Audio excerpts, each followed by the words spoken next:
সোফিন্স Asia কাপের বিরাট update.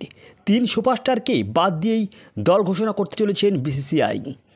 Asia কাপের স্কোয়াডেই পড়তে পারে চমক। এক সপ্তাহের মধ্যেই দল বেছে নেবেন অজিত আগারকরের নির্বাচক কমিটি। সম্প্রতি রুদ্ধশ্বাস ইংল্যান্ড সফরে ইতিবাচকভাবেই 2-2 ড্রয়ে শেষ করেছে শুভমান গিলরা। তো অ্যান্ডারসন টেন্ডুলকর ট্রফি ভারত হারেনি, এটাই ভারতের কাছে একটা বড় পাওনা। তবে এখন 5 সপ্তাহ ভারতের কোনো খেলা নেই।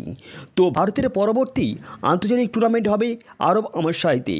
9 থেকে 28 সেপ্টেম্বর আয়োজিত হয়ে চলেছে এশিয়া কাপ। তো গতবারের চ্যাম্পিয়ন টিম ইন্ডিয়া, তাদের ফোকাস থাকবেই শিরোপা ধরে রাখার দিকেই। তো এশিয়া কাপে ভারত, পাকিস্তান, সংযুক্ত আরব আমিরাত এবং ওমান একই গ্রুপে রয়েছে। তো ওদিকে রয়েছেন শ্রীলঙ্কা, বাংলাদেশ এবং হংকং, তারা রয়েছেন গ্রুপ বিতে। মেইন ব্লু 10ই সেপ্টেম্বর ইউএর বিরুদ্ধে টুর্নামেন্ট শুরু করবে।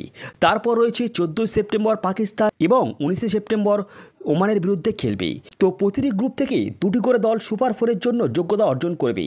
তো যেখানে সমস্ত দল রাউন্ড রবিন ফরম্যাটে একে অপরের মুখোমুখি হবে এবং শীর্ষ 2টি দল ফাইনাল খেলবে। তো এশিয়া কাপে ভারতীয় স্কোয়াডে কেমন হতে পারে? সংবাদ সংস্থা পিটিআই এর রিপোর্ট বলছে, অজিত আগারকরের নেতৃত্বাধীন নির্বাচক কমিটি 19 বা 20 আগস্ট এশিয়া কাপের জন্য দল নির্বাচন করতে পারে।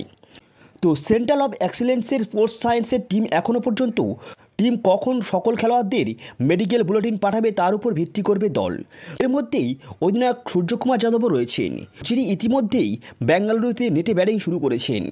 তো স্পোর্টস হার্নিয়ার অস্ত্রোপচারের পর সূর্যকুমার ফিরেছেন অনুশীলনে। তো প্রতিবেদনে আরও বলা হয়েছে যে বিসিসিআই নির্বাচক কমিটি দল গঠনে খুব বেশি পরিবর্তন আনতে আগ্রহী হবে না, কারণ অভিষেক শর্মা, সঞ্জু স্যামসং, সূর্যকুমার যাদব, তিলক বর্মা এবং হার্দিক পান্ডিয়াকে নিয়েই শীর্ষ 5 হবে। এবার আসি এই যে 3 জন খেলোয়াড়, যশস্বী জয়সওয়াল, সুদর্শন ও রাহুল। তো এখনও আইসিসির র্যাঙ্কিংয়ে অভিষেক শর্মা বিশ্বের 1 নম্বর টি20 ব্যাটসম্যান। তো প্রথম মরশুমে সঞ্জু স্যামসং ব্যাটে এবং গ্লাভসে দুর্দান্ত খেলেছেন, তাই দল গঠন অবশ্যই কঠিন সিদ্ধান্ত হবে। তিনি দুর্ধর্ষ ছন্দে রয়েছেন, তবে যদিও টেস্টে তো তিনি আইপিএলেও দুর্ধর্ষ খেলেছেন। তো নির্বাচকদের জন্য সমস্যা হলো, তো শীর্ষস্থানীয় দলেই অনেক বেশি পারফর্মার রয়েছে। তো বিসিসিআইয়ের এক সূত্রে উদ্ধৃত করে পিটিআইয়ের রিপোর্ট বলছে, টপ অর্ডারে এত বেশি খেলোয়াড় হয়ে যাওয়ায় যশস্বী জয়সওয়াল, সাই সুদর্শনের জায়গা পাওয়াটা খুবই কঠিন হতে চলেছে। এমনকি কেএল রাহুল, যিনি এখন ওডিআইতে প্রথম পছন্দের কিপার, মিডল অর্ডারে ব্যাট করে থাকেন, তার জায়গাও হবে না বলেই মত। তো এবার দ্বিতীয়তে আসি কিপারের স্থান।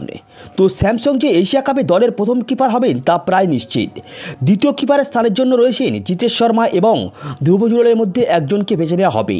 তো জুরেল গত টি20 সিরিজে অংশ হলেও জিতেশ শর্মা আইপিএলে জয়ের অভিযানে আরসিবির হয়ে দারুণ খেলেছেন। তো তিনি ফিনিশারের ভূমিকাতেও ছাপ রেখেছেন। তো সেই সঙ্গে আরও একজন খেলোয়াড় যার নাম বলা যায়, তিনি হলেন নীতিশ কুমার রেড্ডি। তো হার্দিক পান্ডিয়া বর্তমান ভারতের প্রথম পছন্দের সাদা বলের সিম বোলিং অলরাউন্ডার হিসেবে থাকলেও তো ইংল্যান্ড সিরিজের সময় চোট পাওয়া নীতিশ কুমার রেড্ডির সময় মতো ফিট হওয়াটা সম্ভাবনা প্রায় কম।